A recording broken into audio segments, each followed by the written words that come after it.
কিছুক্ষণ পূর্বে আমরা লিমিটস নিয়ে কথাবার্তা বলছিলাম এবং লিমিটস নিয়ে আরো একটু ডিসকাশন প্রয়োজন। লিমিটসটাকে আমরা ম্যাথমেটিক্যাল ফোকাস করছিলাম এভাবে যে লিমিট x টেন্ডস টু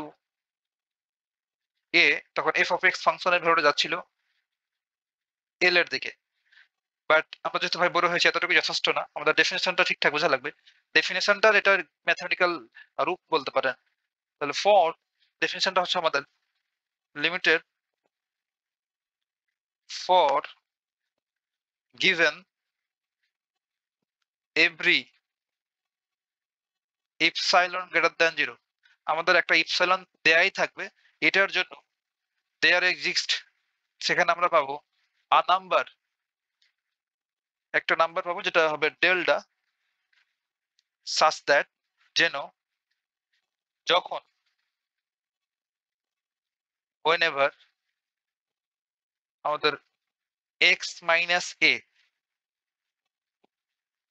সবগুলো আমরা ডিসকাস করবো যে কোনটা কি মিন করছে। x মাইনাস a মূলত কি, লেস দ্যান টেল হবে, এবং এটার জন্য আমরা পাবো উই হ্যাভ, জাস্ট ডেফিনেশন লিখছি,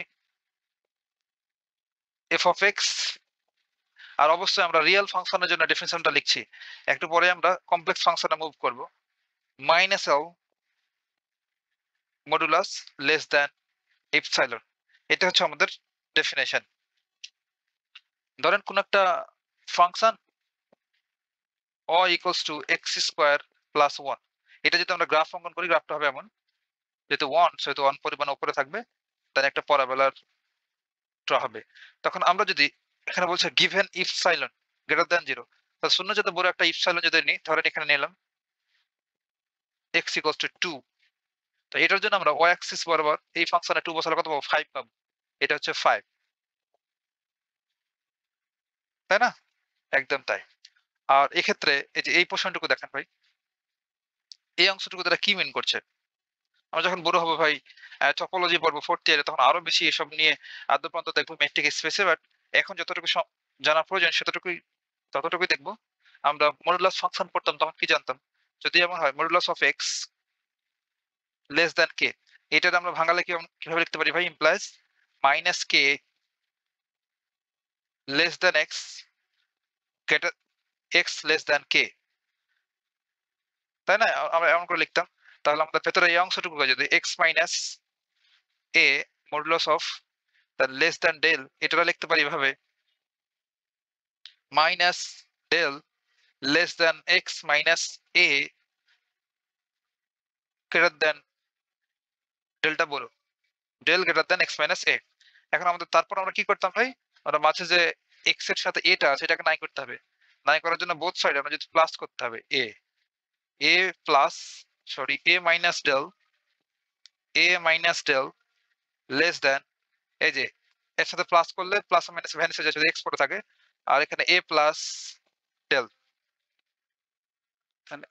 এই অংশটুকু আমাদের খেয়াল করতে হবে। ওকে, আবার আরো একটা রয়েছে, তাই না, এটা F of x minus all less than epsilon, এটা যদি লিখি এভাবে, তাহলে পাবো F of x minus L modulus less than epsilon. এটার মডুলাস ফাংশনটা ভাঙালে লিখতে পারবো minus epsilon less than f of x minus all less than epsilon. তাহলে ভেতর থেকে এল নাই করতে গেলে এল যোগ করতে হবে বোথ সাইডে, তাহলে L minus epsilon less than f of x less than L plus epsilon. এখন এই অংশটুকু দিকে আমাদের খেয়াল করতে হবে। এই দুটো দিয়ে মূলত বোঝাচ্ছেটা কি, এটা এখন দেখবো। আমরা একটা প্লট করি যদি, গ্রাফ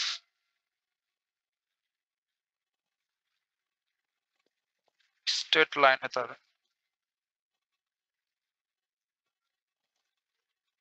দেখেন আমাদের এখানে কোন একটা পয়েন্ট আছে এ,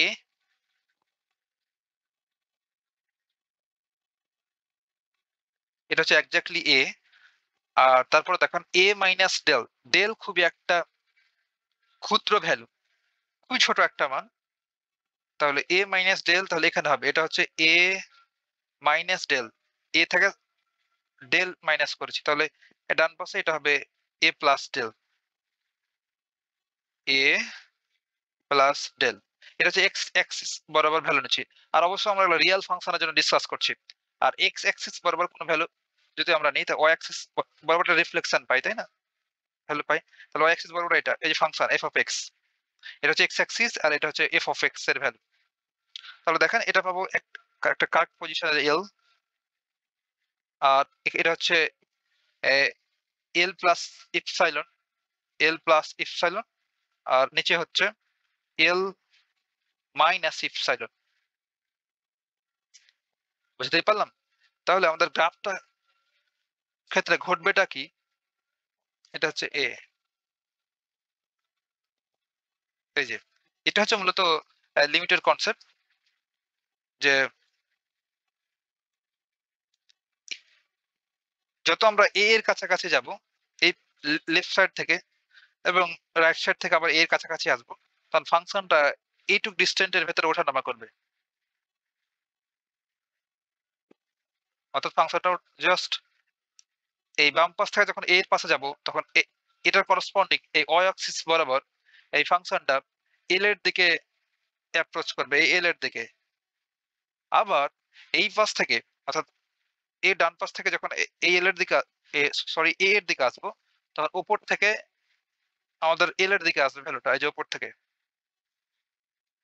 এটা হচ্ছে মূলত লিমিটেড কনসেপ্ট। বুঝতে পারলাম?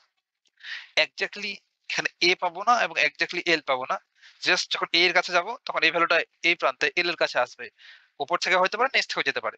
এই কথাটা মূলত আমরা এখানে লিমিটে লিখি যে এক্স টেন্ডস টু এ, তখন এফ অফ এক্স ফাংশনটা যাবে এল এর কাছাকাছি। বুঝতে পারলাম? এটা রিয়েল ফাংশনের ক্ষেত্রে, বাট এই একই কনসেপ্ট আমরা কমপ্লেক্স ফাংশনের জন্য কেমনে লিখবো সেটা হচ্ছে মূল কথা।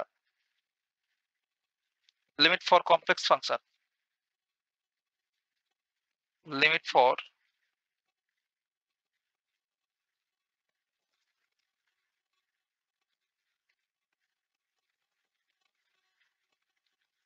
সবকিছুই ঠিক থাকবে, জাস্ট যেখানে আমরা এক্স লিখেছিলাম এক্সটাকে রিপ্লেস করে দেবো জেড কমপ্লেক্স নাম্বার দ্বারা। আমরা জানি এক্স যা কাজ করে রিয়েল ফাংশনে, জেড ঠিক একই কাজটা করে কমপ্লেক্স ফাংশনে। আর ওয়াই যে জিনিস, ওয়াই যে কাজ করে কমপ্লেক্স ফাংশনে, ডব্লিউ সে কাজটা করে। বুঝতে পারলাম? তাহলে আমরা লিমিটের ওই ডেফিনেশনটা লিখতে হবে লিমিট, এবার জেড টেন্ডস টু এ। আর ক্ষেত্রে এটা ছিল যখন আমরা রিয়েল ফাংশন পড়ছিলাম, তখন এই এটাকে আমরা বলবো রিয়েল নাম্বার, এটা হচ্ছে রিয়েল বা বাস্তব নাম্বার। বাট এখন যেহেতু আমরা রিয়েল ফাংশনে, সরি কমপ্লেক্স ফাংশনের কথা বলবো, সেহেতু এটা ডেফিনেটলি হবে কমপ্লেক্স নাম্বার, এটা একটা জটিল সংখ্যা।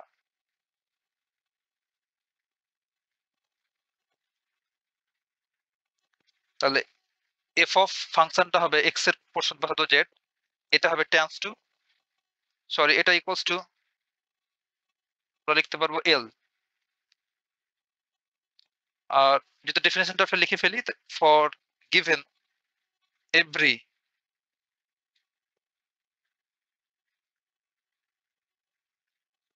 এপসাইলন greater than 0, একই definition, there exists a number del such that, যেন whenever যখন,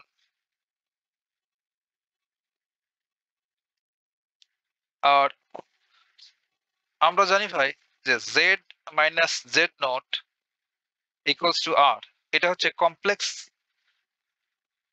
নাম্বারের ক্ষেত্রে একটা বৃত্তের সমীকরণ।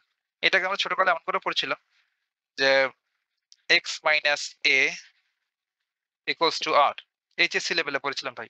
এটা হচ্ছে বৃত্তের সমীকরণ কমপ্লেক্স নাম্বারের ক্ষেত্রে। তাহলে z minus z not equals to r, এটা হচ্ছে বৃত্তের সমীকরণ, যেখানে যেখানে এটার জন্য যদি লিখি, তাহলে জেড নটটা হচ্ছে সেন্টার আর আরটা হচ্ছে রেডিয়াস, আর জেড হচ্ছে এর ভেতরে যে কোনো একটা পয়েন্ট। আর জেড মাইনাস জেড নট দ্বারা বোঝায় এই জেড এবং জেড নটের মধ্যবর্তী ডিস্ট্যান্স, জেড ও জেড নেটের মধ্যবর্তী ডিস্ট্যান্স। আমরা ফোর্থ ইয়ারে এইসব নিয়ে আদ্যপান্ত পড়বো। জেড এবং জেড নটের মধ্যবর্তী ডিস্ট্যান্স দেখতেই পাচ্ছেন অলওয়েজ লেস দ্যান আর হবে। তাহলে চাইলে এটা এমন করে লেখা যায় যে z মাইনাস জেড নট এটা হচ্ছে লেস দেন r। এই রেডিয়াস r এর চাইতে এই দূরত্বটা ছোট, এটা হচ্ছে রেডিয়াস r, আর এই ছোট্ট অংশটুকু হচ্ছে z মাইনাস জেড নেটের মধ্যে যে ডিসটেন্স। তাহলে আমরা কমপ্লেক্স ফাংশনের ক্ষেত্রে এই রিয়েল ফাংশন যেহেতু x লিখতাম, এই পোর্শনটাতে আমরা লিখবো এখন z, z মাইনাস a অবশ্যই কমপ্লেক্স নাম্বার হতে হবে, দেন লেস দেন ডেল। এটার জন্য আমরা পাবো উই হ্যাভ জাস্ট ডেফিনিশন লিখছি ভাই, এগুলো সব বেসিক কথাবার্তা, এগুলো আপনার এক্সামে আসবে না, বাট এগুলো জানলে আমরা অ্যানালিটিক ফাংশন যখন দেখবো তখন ব্যাপারটা আপনি ফিল করতে পারবেন। যখন আমরা বারবার লিমিট বলবো, ডিফারেন্সিবিলিটি বলবো, কন্টিনিউটি বলবো, তখন আপনার মাথা ঘুরাবে না, আপনি তখন ফিল করতে পারবেন যে লিমিট বলতে ওই কনসেপ্টগুলোর কথা এখানে বলা হচ্ছে। We have F of x এর পোর্শনে লিখবো জেড, যেহেতু এটা complex, minus L modulus of less than epsilon. তাহলে এক্ষেত্রে ঘটবেটা কি, আমরা এটার জন্য দুইটা গ্রাফ করতে হবে। একটা হচ্ছে জেড প্লেন, আমরা জানি এই কমপ্লেক্স নাম্বারের ক্ষেত্রে ভ্যালুগুলো প্লেন থেকে প্লেনে ট্রান্সফার হয়। তাহলে আর এই অংশটুকু যদি একটু লক্ষ্য করি, জেড মাইনাস এ ডেল, এটা কিন্তু এখন একটা বৃত্তের সমীকরণকে রিপ্রেজেন্ট করছে। সেহেতু আমরা এই জেড প্লেনে একটা বৃত্ত ড্র করে ফেলতে পারি, যার সেন্টার হচ্ছে এ এবং যার রেডিয়াস হচ্ছে ডেল, এবং এর ভিতর আর একটা পয়েন্ট হচ্ছে জেড, এবং এই জেড এবং এ পয়েন্টের মধ্যবর্তী ডিস্টেন্সটা ডেল এর চাইতে ছোট। এটা হচ্ছে জেড প্লেন। আর এই জেড প্লেনের করসপন্ডিং আমরা আরেকটা প্লেন পেয়ে যাব, সেটা হচ্ছে ডব্লিউ প্লেন। কমপ্লেক্স নাম্বারের ক্ষেত্রে এটা এখন আমরা ভালো মতোই জানি যে কমপ্লেক্স নাম্বারের ক্ষেত্রে ভ্যালুগুলো প্লেন থেকে প্লেনে ট্রান্সফার হয়, আর রিয়েল এর ক্ষেত্রে অ্যাক্সিস থেকে অ্যাক্সিসে, অ্যাক্সিস টু অ্যাক্সিস। তাহলে এক্ষেত্রে আমরা এটুকুর জন্য এই ফাংশনের ভ্যালুর জন্য আরো একটা সার্কেল ড্র করতে পারবো, কারণ আমরা জানি এটাই হচ্ছে সার্কেলের সমীকরণ,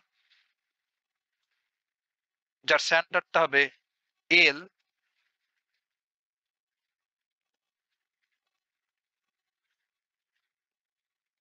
এবং তার রেডিয়াসটা হবে ইপসাইলন, এবং ভেতরে একটা পয়েন্ট রয়েছে যেটা হচ্ছে এফ অফ জেড। এই এফ অফ জেড আমরা জানি আবার এফ অফ জেড এইটার আমরা ডব্লিউ দ্বারা ডিনোট করি, তাই না? এফ অফ জেড মানেই ডব্লিউ। তাহলে আমরা লিখতে পারবো আরেকটা পয়েন্ট আছে ভেতরে, ধরেন এখানে দিলাম ডব্লিউ। এখন এই পয়েন্ট এল এবং ডব্লিউ এর মধ্যবর্তী ডিস্টেন্সটা ইপসাইলনের চাইতে ছোট। দেখি বুঝতে পারছেন ভাই, ইপসাইলন হচ্ছে রেডিয়াস, আর এল এবং ডব্লিউ এর মধ্যবর্তী দূরত্ব এই ইপসাইলন চেয়ে ছোট, তাই না? তাহলে এটাই মূলত আমাদের কমপ্লেক্স ফাংশনের ক্ষেত্রে লিমিটের কনসেপ্ট। এতটুকু জানলেই হবে ভাই। আমরা নেক্সট টিউটোরিয়ালে কন্টিনিউটি এসব নিয়ে কথাবার্তা বলবো। কথা হবে নেক্সট টিউটোরিয়ালে।